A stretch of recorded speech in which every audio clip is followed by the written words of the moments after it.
بسم الله الرحمن الرحيم الحمد لله رب العالمين وأفضل الصلاة والتسليم على سيد الأنبياء والمرسلين سيدنا محمد صلى الله عليه وسلم المصطفى الأمين وعلى آله وصحبه أجمعين. السلام عليكم ورحمة الله وبركاته. Again, mashallah, I know there's other places that you can be today, and you chose to come here. So we are utterly grateful. And we just really feel like this is the thing that is missing. All right? We're living in a time of instant gratification. Instant gratification leads to excessive appetites, and excessive appetites leads to addictions. And this is the time we're living in. And so we have to step up to the plate. First of all, those of us that have children or people that are suffering, you have to have mercy in your heart, right? Because, I'm just going to quote, a very famous poet named Tupac. He said, "I was given this world, I didn't make it." So, that's the deal. Our children, they come here and they have to deal with things that they're not responsible for. They're not responsible. They didn't make this psycho-marketing industry that chases, after the hearts of the youth to make them addicted to devices, to make them addicted to social media, to make them addicted to, like the cartoons and all of the foods. This is purposely done because they recognize that the wallet follows the heart. They know this. And so they're after the hearts of the youth. They're after the hearts of our children. They're after our hearts. And so this is how we push back, right? We have to attack this coming from our tradition. And believe me, there's more than enough information there. If you understand the tradition, we can help ourselves, we can protect ourselves using this knowledge. So inshallah, my talk today is going to be about wounded beginnings. I want to show you how, why would somebody choose to be addicted to something? Why? Okay, and you'll always find, 99.9% of the time, you'll find that it's something in the beginning of their life, most of the time. So I'm calling this ACEs. Anybody know what this is? What is ACEs? What is ACEs? Adverse childhood experiences. So ACEs, trauma traces, and addiction. What I'm trying to do is I'm trying to connect how trauma leads to addiction. All right? That's what I want to show you. All right? So number one, we have our appetites. The eyes have their appetites. They like to look at certain things. The ears have their appetites. They like to listen to certain things. Sometimes it's ghiba, namima, backbiting, tail carrying, right? Our tongue has certain appetites. We like to express ourselves in a certain way. All right? The stomach has its appetites. That's for all those who are eating right now. All right? The stomach has its appetites. The private parts has its appetites. The body has its appetites. That's why it was so hard to get out of the bed for Fajr this morning. All right? The body loves to sleep. Okay? And so our systems are designed like this. This is how Allah subhanahu wa ta'ala made us. But we are supposed to work to get past it, to be in control of it and not under the control of it. All right? So, but what modern technology has done, right? These people are criminal. All right? They have made, super normal stimuli to get your exaggerated response in all of the senses. So they exaggerate, the hips and thighs and breasts and things like that. This is done purposely. Listen, I'm talking to you for real, right? I'm not going to pull punches. I'm telling you exactly how it is. You need to know. We're talking about a real topic, all right? There's explicit movie scenes, pornographic scenes, that it cannot be replicated at home. That was designed in a theater, and that's where it should stay. When a person is engaging in that, what happens is it builds up this internal sense of expectation that can never be fulfilled by their partner. It cannot. It cannot. All right? There's these models on social media. They don't look normal. Right? And, there's praise that comes to us on social media. It can't be replicated in real life. If you have 100,000 followers, 200,000 followers, it builds up, something false inside of us. All right, this is purposely designed. This was purposely designed to capture the hearts of our youth. All right, so this is very important to understand. Same thing with the food, y'all. Same exact thing. Right? The food industry relies on your natural instincts for fats, for salt, for sugar. All right, the right amount of fizz. When you pop the soda can, psst, that's done purposely. It's done purposely. The perfect crunch in your chips. The smooth, when you eat the pizza, the bread or what do you call it? The crust. The crust is crunchy. The cheese is real smooth. They've practiced this in a lab for years so that you get the same experience over and over and over and over and over again. This is done purposely. Okay? And then that experience, it stays novel. So you never, get tired of it. This is done purposely. All right? So when we're asking ourselves, why would a person choose to be shackled to detrimental behavior? And I'm talking about addictions. And when I say addictions, I'm talking about chemical, whether drugs or alcohol, or I'm talking about internet-based addictions. And believe me, this is the real problem. Okay, this is the real problem in our community. And we haven't made enough space to talk about it openly. We can't talk about, pornography openly. Wallahi, now I just say it on the minbar. I'm just starting to say it on the minbar. Because how are we going to solve the problem if we don't know that this is a problem? I'm not guessing about this. Last year, I was the chaplain at UCLA. We had over 1,000 students on campus. If I have 30 students coming to me saying, Ustedh, I'm struggling with this, in reality, it's 300. It's just those 30 were just fed up. They just put their shame aside. And they said, listen, I got to do something about this. And then I started hearing the same thing from all of the imams, all of the ulama, I was talking to Sheikh Farhan Sunday. I was talking to Sheikh Farhan Sunday. He said, we have to do an addiction conference. We have to, because he's getting the same information I'm getting. And don't be naive and think, it doesn't apply to you. It may not apply to you. But what about the one that you marry? Huh? Yes, it's relevant. All right? But we have to ask ourselves a certain question. Why do people get addicted? Number one, there's a rapid increase in self-regard. Okay? If you have a lot of stress, if you have a lot of, low self-esteem or something like that, you can go to the store and buy a $5 bottle of alcohol. And for 6 or 7 hours, all of your problems are gone. All of your problems are gone. So there's this rapid increase. For $5, they feel better about themselves. What is the alternative? Many times the alternative is suicide. Right?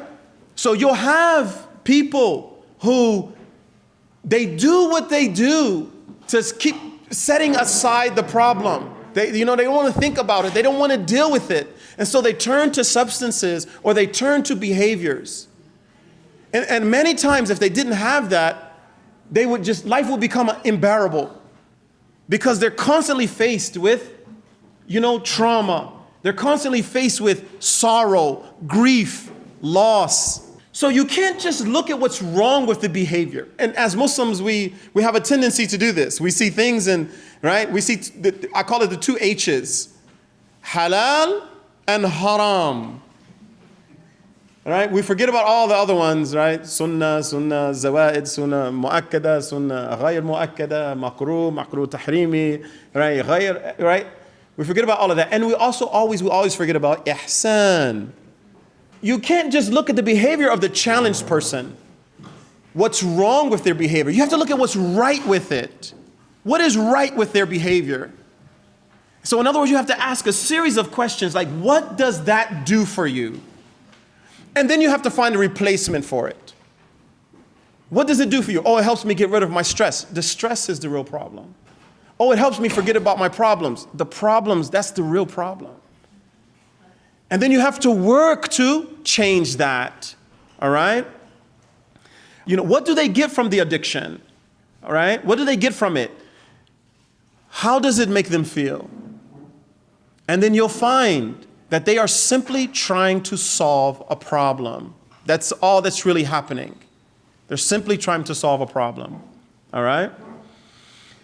So in reality, addiction is actually a search for solutions. That's really what it is. So addiction is self-soothing behavior. It's a normal response. It's a normal response to abnormal circumstances. Get this through your mind. Addiction is a normal response. And the truth about it is, we're all addicted to something. Right? Some of it is sugar, which is the number one addiction in the world. Some of it is sugar. Some of it is, television or whatever, Netflix, Hulu, whatever. Right? We all have that thing that we're struggling with, all of us. And so these abnormal circumstances include adverse childhood experiences, trauma, dislocation, or loss.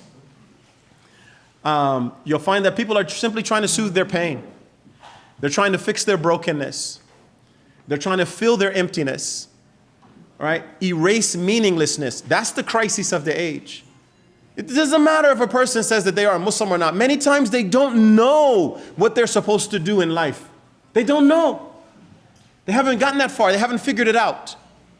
And so, they're trying to erase that. They're trying to do away with it. They don't want to think about it. So they're using outward means like substances or internet-based addictions, sometimes eating, shopping, gambling, or to relieve stress because they've never learned, distress tolerance.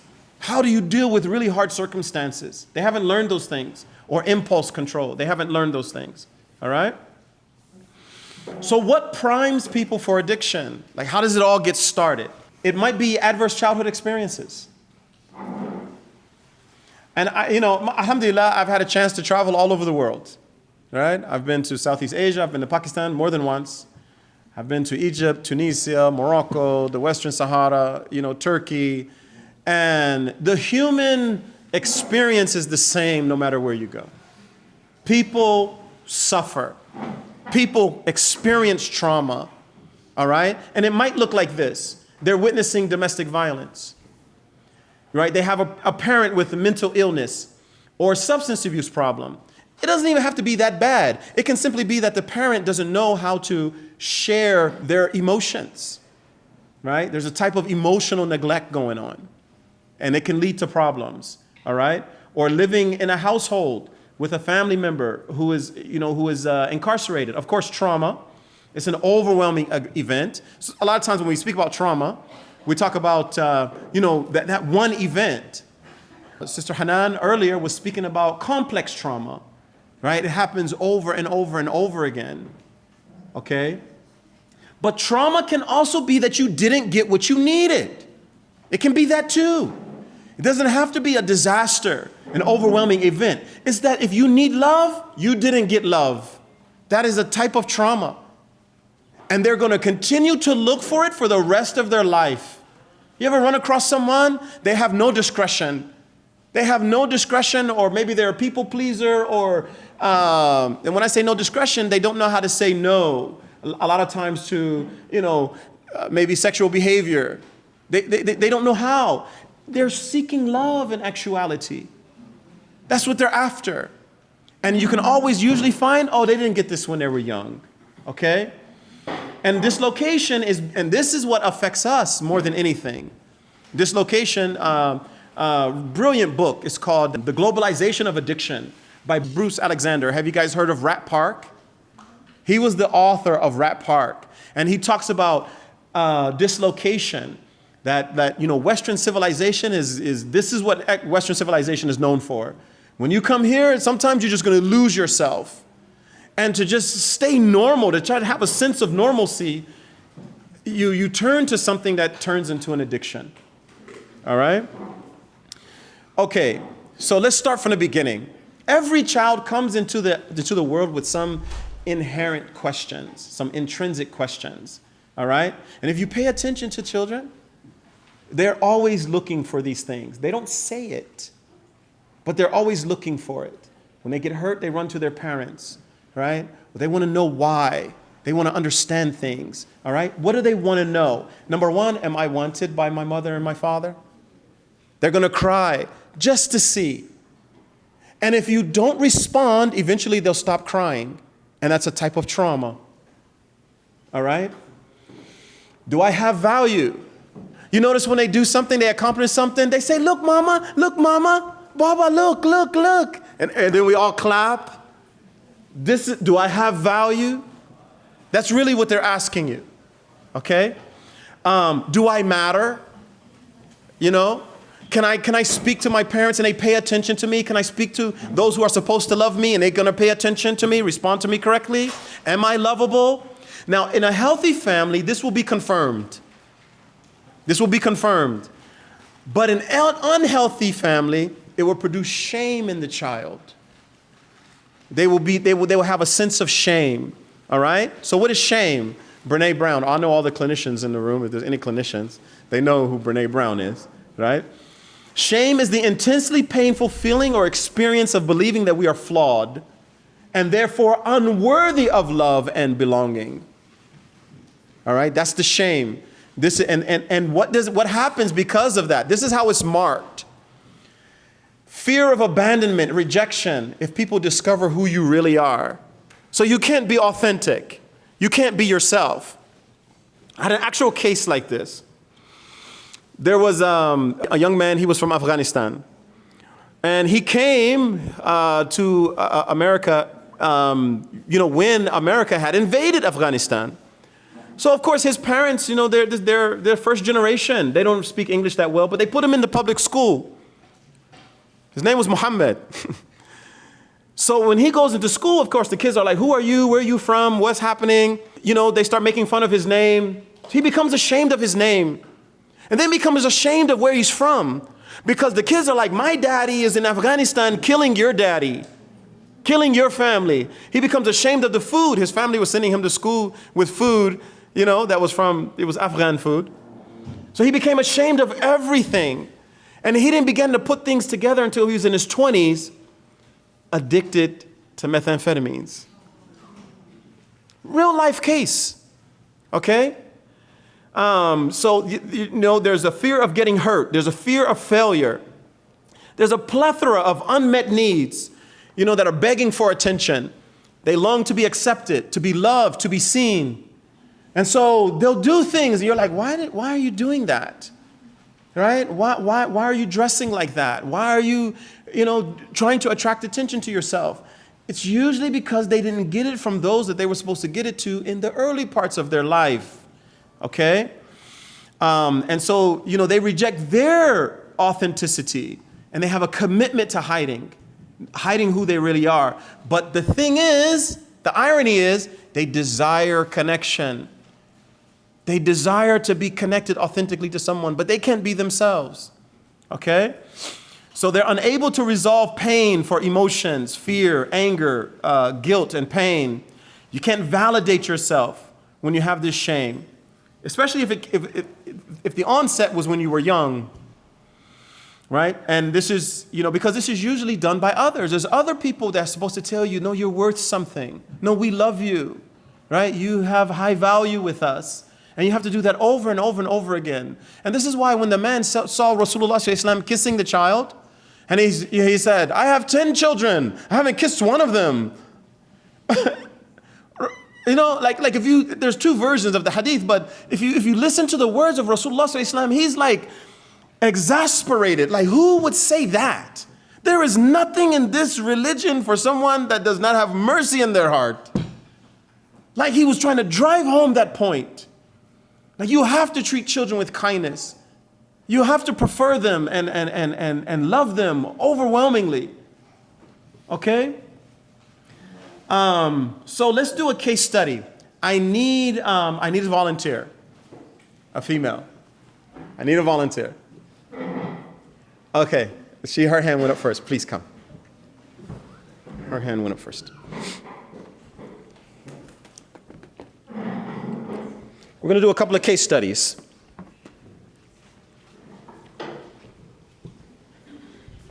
I'm going to need one more too. Somebody raised their hand. Oh, now everybody, huh?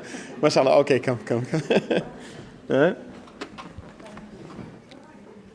All right. Okay, come upstairs. Come up here. Okay? Okay, so this is Umayma. Say salam alaikum to Umayma. All right? So her upbringing, is there anybody here named Umayma? Okay, good. I picked that name purposely because I haven't heard it too much, you know? Okay, so Umayma's upbringing, it looks pretty normal, all right? So, you know, her physical health and her safety was taken care of in the house, all right? You know, so, you know, maybe the parents were middle class, you know, everything was taken care of. They gave her some basic religion instructions, you know, through Islamic Sunday school. But her parents didn't pay attention to her emotional health. Emotional health, all right? How does that look?